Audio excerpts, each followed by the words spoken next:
सध्याच्या धावपळीत घराबाहेर पडून एक्सरसाइज करणं अजिबात शक्य झालेलं नाही. म्हणून मी ॲटलिस्ट 10 ते 20 मिनटं स्वतःसाठी देते आणि घरीच योगा करते. आणि त्यानंतर आज मला ऑफिसमधून डिमांड आली होती की चिकन हवं आहे, कारण माझ्या ऑफिसमध्ये सगळ्यांना माझी घरची चिकन करी खूप आवडते. सो मी चिकन करी आणि जिरा राईस बनवलेला होता आणि त्यांना न्यायचा होता म्हणून आईने स्पेशली आज जिरा राईस बनवला होता. आणि मग ब्रेकफास्टसाठी आम्ही आज मसाला मॅगी बनवली होती. ही इंडियन स्टाईल मसाला मॅगी आहे, ज्याच्यामध्ये कांदा, टोमॅटो आणि तडका जातो आणि which text very very amazing.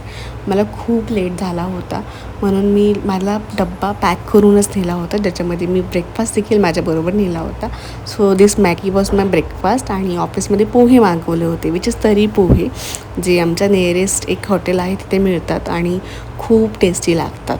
So this was my breakfast, and for lunch I was having masala Maggi, then egg curry, then my chicken curry with some tak and Indrayani rice, jeera rice. It was full of a feast today, कारण आम्ही intermittent fasting चालू करणार. So आज खूप मोठा lunch होता आणि आम्हाला तो प्रश्न पडला होता की हे संपेल की नाही. बट येस, आम्ही सगळं संपवलं आणि आज आम्ही पोटभर तुडुंब जेवलो होतो.